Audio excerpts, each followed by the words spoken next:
Mahat Az-Zaitun mempunyai luas areal mencapai 1.200 hektar. 200 hektar diantaranya digunakan untuk komplek pendidikan. Sisanya digunakan untuk pertanian, perkebunan, peternakan, dan perhutanan.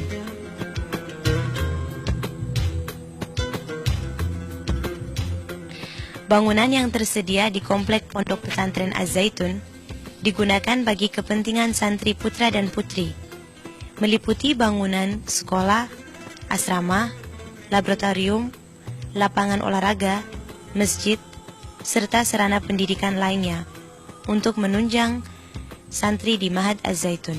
Terdapat Gedung Abu Bakar, Gedung Umar, Gedung Usman, Gedung Ali, Gedung Jenderal Besar Haji Muhammad Soeharto, Asrama Al-Mustafa, Asrama Al-Fajr, Asrama An-Nur, Asrama Al-Madani, dan Persahabatan.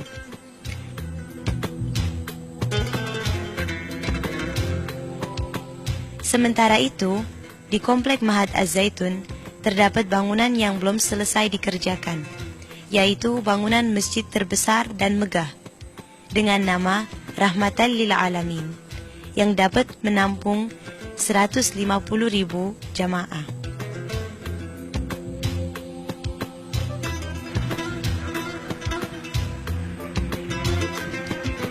Pondok Pesantren Az-Zaitun yang berdiri sejak tahun 99 silam merupakan pusat pendidikan dan pengembangan budaya toleransi serta pengembangan budaya perdamaian.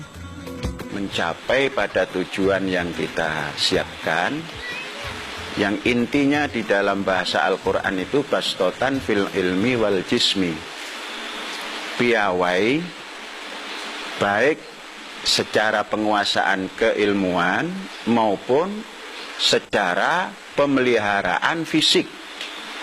Nah, sehingga nanti antara ilmu yang dimiliki oleh fisik yang seimbang, dia akan bisa mengembangkan dirinya.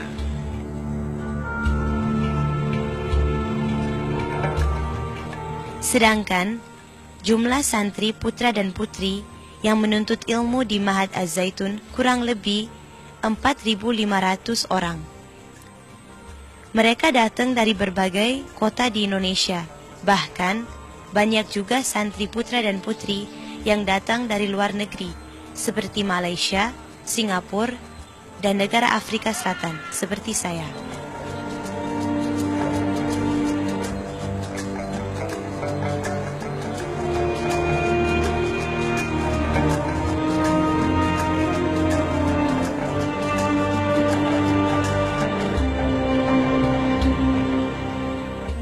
Hi, I'm Muhibah Fakir, a student from South Africa. Oh, maaf teman-teman, saya lupa. Nama saya Muhibah Fakir. Saya berasal dari negara Afrika Selatan. Saya sudah 5 tahun berada di Mahat Az-Zaitun. Awalnya masuk ke Mahat Az-Zaitun karena diperkenalkan oleh ayah saya tentang Az-Zaitun melalui tayangan digital video disc. Karena keinginan ayah saya tersebut, akhirnya saya sampai juga di Indonesia yang sebelumnya tidak pernah saya bayangkan.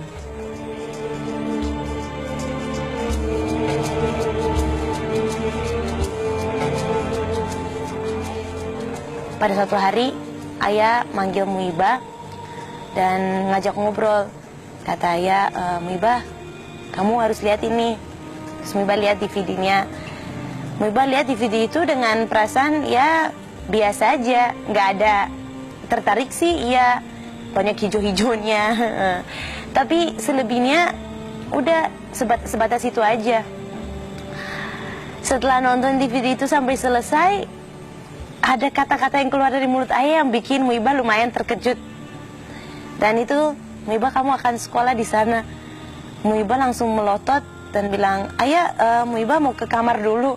Muhibah itu halangin pembicaraan itu. Mungkin karena takut, mungkin karena nggak mau, mungkin karena bagi Muhibah itu bercandaan ayah kali. Setelah itu ayah manggil Muhibah kembali, Muhibah sini dulu. Muhibah samperin lagi, ya kenapa ya? Kata ayah serius, ini nggak bercanda. Mungkin bagi kamu ayah cuman omong doang atau omongan kosong, tapi ini serius, ini bakal kenyataan pada suatu hari.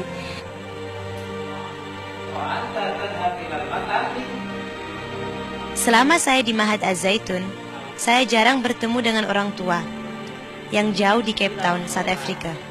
Hanya untuk sekedar menghilangkan rasa rindu, maka saya menelpon orang tua saya di Afrika Selatan. Salam, can you hear me? Yes, I can. Okay. Yes, as I was saying, everything is okay here. And how's Daddy and Ofi? They were well, alhamdulillah. Wafi came on Saturday at the college show. They started tonight at class. Preparing for the exams, which is what is it now, 5th. Next month, we're writing on the final exam, right? Oh, okay. Saya sangat beruntung selama 5 tahun saya belajar di Az-Zaitun, Umi Wawai Nuriani yang sangat dekat dengan saya.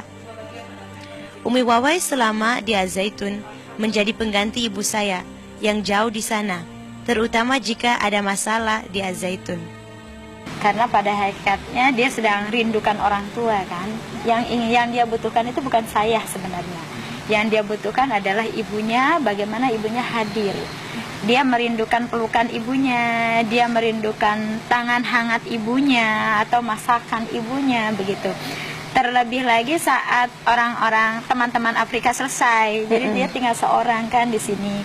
Jadi dia merasa tinggal seorang, ya saya mendengarkan terlebih dahulu apa keluhannya, lalu saya sampaikan bahwa orang tuanya membawa dia ke sini tiada lain hanya untuk masa depannya. Nasihat dan petua dari Umi Wawai dapat menenangkan pikiran dan hati, seperti mengobati rasa rindu saya terhadap orang tua. Umi Wawai itu kadang pertama Umi Wawai berusaha untuk menahan rasa sedih itu, karena mungkin Umi Wawai nggak mau terlihat cengeng di depan orang-orang. Masa anak jauh-jauh cengeng kan, malu-maluin. Tapi meskipun Muibah itu selalu terlihat ceria dan semangat di Az-Zaitun ini, di balik itu juga ada saat-saat yang Muibah ngerindu dengan rumah Muibah, tanah air Muibah, orang tua. Dan pada saat itu bisa dibilang saat-saat yang nggak bisa ditahan lagi.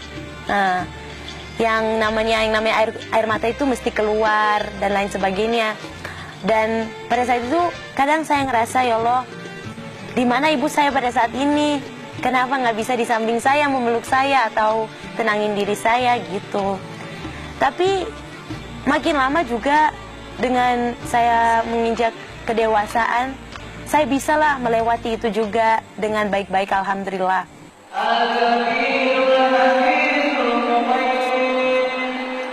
Oh iya teman-teman, pertama saya berada di Az-Zaitun, saya mempunyai kendala dengan bahasa. Saya mengalami kesulitan berinteraksi dengan teman-teman. Namun karena lingkungan di Az-Zaitun dan bimbingan para ustadz dan ustazah, saya dengan cepat bisa berbicara bahasa Indonesia seperti sekarang ini. Di Mahat Az-Zaitun, sekarang saya menjadi wali kamar yang bertanggung jawab membimbing adik kelas saya untuk belajar dan tempat bertanya. Jika adik-adik mendapat kesulitan dalam mata pelajaran, terutama mata pelajaran bahasa Inggris.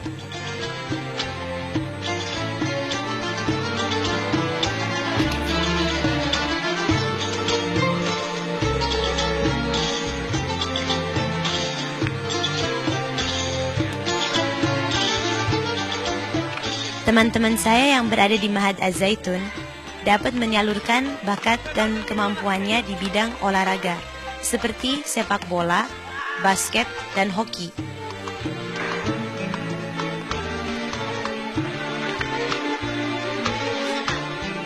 Serta kegiatan bidang seni seperti seni tari, paduan suara, gamelan, dan bermain musik seperti grup band teman saya yang diberi nama Berlitz, di mana semua personilnya perempuan yang dapat berkolaborasi dengan angklung.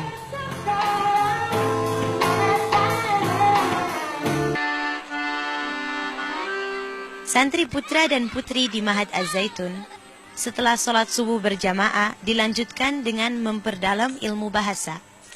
seperti bahasa Inggris dan bahasa Arab. Saya yang memang mahir berbahasa Inggris, setiap subuh memberi pelajaran kepada santri putri. Begitu juga teman saya, Muhammad Kausar, ikut membantu memberi pelajaran bahasa Arab kepada santri putra. Kausar memang pintar dalam bahasa Arab, di mana menurut Kausar ketika kelas 4 sekolah dasar pernah ikut sang kakak ke Kairo. Cuma yang lebih berkesan sama saya itu adalah suatu visinya.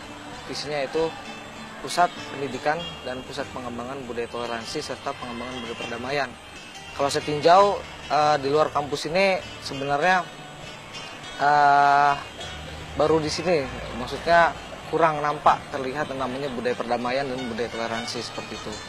Jadi disitulah akhirnya saya berbicara kepada orang tua untuk pindah sekolah dari Kairo ke Indonesia. Masuknya Kausar ke Az-Zaitun pada tahun 2004 karena melihat Az-Zaitun yang sangat megah dan mempunyai